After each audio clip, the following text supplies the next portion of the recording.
en direct des courses avec la Fédération Anjoumaine Centre-Ouest et Oxygène Radio.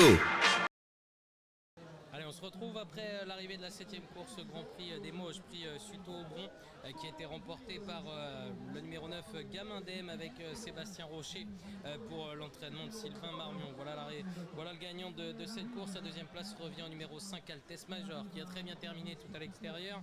L'As Hydra West après un bon parcours est 3e devant le numéro 6 Héloïse Duris, 5e le numéro 2 devant le 11 et enfin le numéro 4 qui s'empare de la 7e place. Voilà pour l'arrivée de cette 7e et dernière course. Et on va reprendre, on était juste avant le départ de cette course, puisqu'on revient sur la petite Angevine avec Richard Petit. Alors on a parlé des projets, enfin en tout cas des animations qui sont prévues, puisqu'il y en a beaucoup cette année. On a parlé donc du jeudi, le cinéma en plein air qui s'annonce vraiment top. En tout cas, ça donne envie. Le vendredi, un concert et on en était à peu près rendu là. On va reprendre au samedi. Quel va être le programme le samedi? Donc en fait, le samedi, on va justement vraiment démarrer la foire de la Petite Angevine, donc avec les marchands, les camelots, les foires aux bestiaux également qui seront là. Dans l'idée, on a organisé, en tout cas on a fait venir un saut à l'élastique avec la possibilité aux gens de pouvoir sauter à l'élastique d'une hauteur de 50 mètres. Donc l'objectif de... Pardon ? Vous êtes inscrit ? Alors moi personnellement non, 20 ans de moins j'y serais allé, mais alors les yeux fermés. Là désormais 50 mètres ça fait haut. N'empêche que dans l'idée, dans la journée, l'objectif c'est de faire sauter 150 personnes. D'accord. Donc aujourd'hui on a 75 sauts qui ont été réservés. Donc pour les gens qui ont envie de vivre ce baptême ou tout au moins retenter un saut, il faudra surtout bien se présenter rapidement dans la journée du samedi. Également le samedi on va retrouver bien entendu le bar des Allemands qui est toujours présent et puis la feria Made in Mauges, voire la fiesta Made in Mauges quoi. D'accord. Et est-ce qu'il y a d'autres choses de prévues? Alors le dimanche on va poursuivre, donc ça c'est depuis l'année dernière. Désormais la foire dure sur 2 journées, alors qu'initialement elle était le lundi qui suivait les courses. Voilà. Désormais c'est sur le samedi et dimanche, la semaine qui suivent les courses. Et donc là on va recommencer avec les exposants qui seront tous présents. Alors l'après cette année va être vraiment bien peuplée par les exposants, parce qu'il y a beaucoup plus d'exposants que les années précédentes, et notamment j'en profite pour parler de Produits en Anjou, qui a réussi à amener toute une délégation de 15-16 entreprises qui sont labellisées Produits en Anjou, qui seront présentes sur la foire. Et donc le dimanche on a donné rendez-vous à midi à tous les Mauges et tous les Bélopratins, les Maugeois, pour tenter de battre un nouveau record du monde. Donc cette année on va s'attaquer au record du monde à la queue leu. Voilà, l'idée c'est de réussir à mobiliser plus de 1670 personnes. On n'en demande pas 2000, si on est 1671 ce sera parfait. Voilà.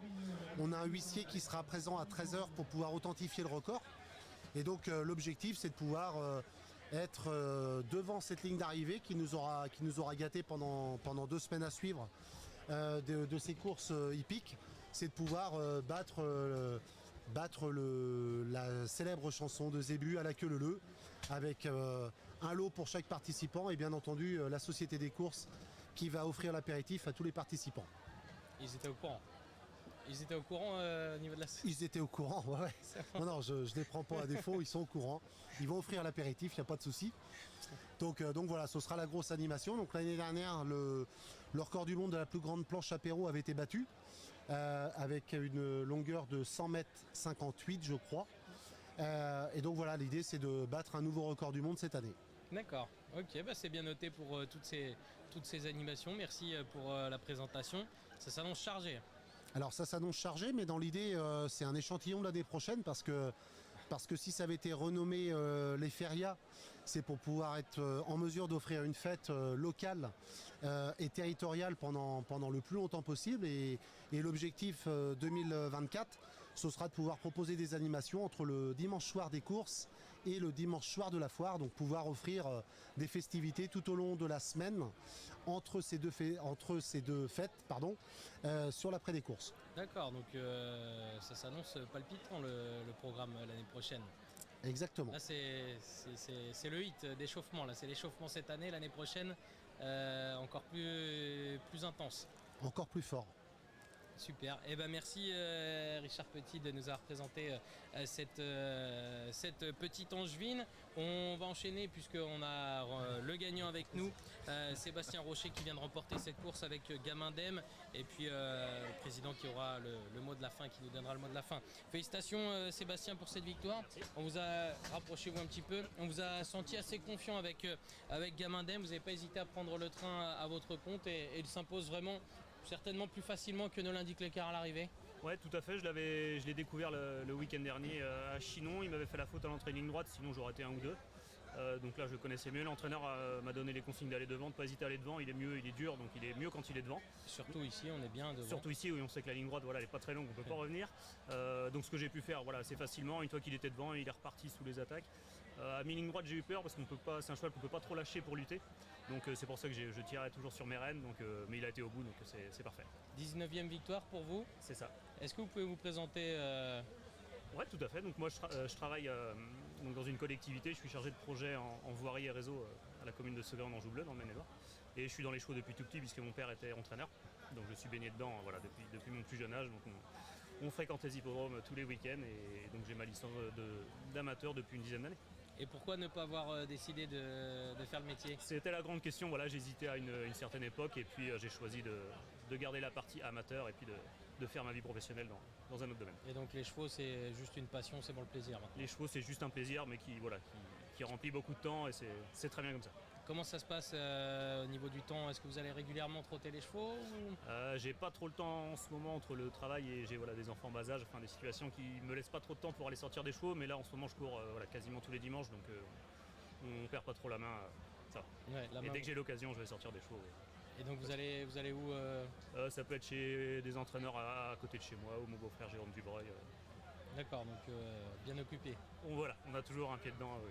Et vous courez combien de fois à peu près par an? Est-ce que vous avez une idée? L'année dernière, une trentaine de fois, et là je dois être entre 20 et 25, donc ça va être sur le même tempo. Et combien de victoires cette année? Cette année, c'est la deuxième. Deuxième, d'accord. Ok, merci, félicitations pour cette victoire. On va laisser le président nous donner le mot de la fin, non? Oui, mais Didier Huchon. Oui, On a parlé de Didier, oui. Ah, le président, ça sera le mot de la fin et Voilà. l'avant-dernier mot. Très bien. Alors c'est aussi le président de Moche Communauté. Je suis vraiment ravi de cette très belle journée qui s'est déroulée ici à l'après, puisqu'on a l'habitude ici de parler du lieu qui est remarquable. On le voit évidemment derrière nous sur les images, pas à la radio, mais sur les images, qui est un lieu qui est vraiment magnifique, qu'on redécouvre à chaque fois et qui cette saison a donné l'occasion en fait avec une belle piste verte. Donc sans doute lié aux conditions météo de l'été qui nous ont épargné en tout cas, qui ont permis de réunir des très bonnes conditions pour une réunion de compétition, comme je le disais il y a quelques minutes, qui est vraiment de très haut niveau et qui est en fait un lieu où on réunit aussi les habitants de ce territoire et puis les passionnés, comme on le disait tout à l'heure, donc plutôt le samedi, les passionnés en fait turfistes autour du cheval, mais aussi bon nombre d'habitants locaux des Mauges qui viennent parce que c'est une tradition ici que de venir participer à la Petite Angevine et je crois par le précédent interlocuteur aussi qui dévoile de très nombreuses facettes aujourd'hui et qui sont aussi des conditions de la réussite d'un événement comme celui-là, c'est de toujours se renouveler, donc surprendre, apporter en fait beaucoup de nouveautés pour rendre cet événement le plus dynamique possible et donner à ce territoire des Mauges toute l'image qu'il mérite. Donc c'est un territoire qui est vaste, 120 000 habitants, qui connaît aujourd'hui une très bonne dynamique sur le plan économique, sur le plan démographique également, et puis qui au travers de rayonnements comme ça fait aussi rayonner ce territoire en dehors des Mauges et sans doute du département aussi, puisque je croise ici beaucoup de voisins qui montrent tout l'intérêt qui est porté à notre beau territoire des Mauges. J'imagine que c'est une fierté pour le territoire justement de voir que la tradition ne se perd pas. Tous les ans, il y a toujours autant de monde. On voit plein de publics, mais de tout âge. Il y a des passionnés, il y a des enfants, il y a des familles. Je pense que ça doit être une fierté pour vous. C'est une très grande fierté, donc qui met en avant en effet les valeurs de ce territoire. Alors les valeurs, c'est son patrimoine encore une fois, mais c'est sa dynamique, mais c'est aussi la dynamique des bénévoles. Alors le président en parlera bien mieux que moi juste après, Mais la force de ce territoire, c'est le bénévolat. L'équipe du président Béliard, elle est absolument extraordinaire, de par les idées qu'elle porte, mais aussi son dévouement sur cet événement et tous les jours qui ont précédé, les semaines, les mois qui ont précédé, pour faire une vraie réussite. Donc la fierté, c'est des gens d'un territoire, des gens engagés, des femmes et des hommes très engagés au service du territoire pour la réussite de ce type d'événement. Donc je veux vraiment mettre en avant cette dimension humaine, parce que je crois que c'est vraiment ce qui caractérise le territoire des Mauges. C'est l'engagement de chacun des habitants pour le bonheur aussi, parce qu'ils vivent eux-mêmes un très grand bonheur. Ils ont le sourire, l'équipe, on les reconnaît par le badge, et ils ont aujourd'hui un vrai sourire qu'ils expriment très largement et qu'ils veulent partager en fait avec les nombreux participants à cette belle journée. Donc grand merci président Béliard pour cette belle réussite, et grand merci à cette belle équipe. Et justement, pour rebondir sur ce mot de la fin, c'est vrai qu'on avait parlé tout à l'heure des bénévoles en amont. On a eu des bénévoles justement à venir avec notamment les commissaires, etc. J'imagine que vous êtes très fiers quand vous voyez le résultat accompli là aujourd'hui avec tout le monde présent. C'est vraiment On a beaucoup de public aujourd'hui, sensiblement à peu près le même nombre d'entrées que l'année dernière, c'était environ 3000 entrées. Et je n'ai pas par contre le chiffre du pari mutuel, mais je pense qu'on doit tourner aux alentours de 42 43 000 euros. Donc c'est une bonne réussite pour une première journée. Et demain, c'est le double de spectateurs qu'on va avoir. Environ, on compte sur 5-6 000 personnes. Parce que demain, comme je le disais tout à l'heure, c'est la famille qui se déplace, les jeunes, et ça c'est important d'avoir des jeunes, ça sera des futurs turfistes plus tard. Donc une bonne réussite, un bon week-end, on a la météo avec nous. Comme tous les ans. Et les bénévoles, comme disait mon ami Didier, c'est très important. Je suis président de Jalais également. À Jalais, c'est beaucoup de bénévolat, comme à Beaupro. Beaupro, c'est une équipe bien soudée. Beaucoup de travail pour préparation de la piste, l'arrosage, tout ça. Et puis mettre aussi en valeur le bénévolat pour la foire de la Petite Angevine qui va se dérouler le week-end prochain. Et vous parliez justement des personnes présentes aujourd'hui. J'ai eu l'impression aujourd'hui qu'il y avait également des familles de présentes. Habituellement, on a l'habitude de les voir le dimanche surtout. Mais cette année, j'ai eu l'impression de voir beaucoup de jeunes également présents. Est-ce qu'on n'arriverait pas justement à faire venir de plus en plus les jeunes aux courses ? Oui, certainement. C'est vrai, c'était surtout le dimanche les jeunes. On en a le samedi, tant mieux. Mais on se rend compte aussi une chose, c'est que ce soit toutes les fêtes locales qui sont animées depuis le mois de juillet, il y a énormément de monde dans les fêtes de village ou autre chose. On sent que les gens ont besoin de sortir, suite peut-être aux années Covid, mais les gens ont envie de se retrouver, de faire la fête, pourquoi pas. Et Beaupro est un exemple pour ça. C'est un exemple en effet, et merci d'être passé. On vous souhaite le meilleur demain. Juste un petit mot, je voudrais remercier surtout tous les sponsors partenaires qui sont présents pour l'équipe de Beaupro. Merci à eux pour leur soutien fidèle, et tant mieux pour nous. Et il y en a beaucoup d'ailleurs. Il y en a pas mal. Oui, il y en a beaucoup.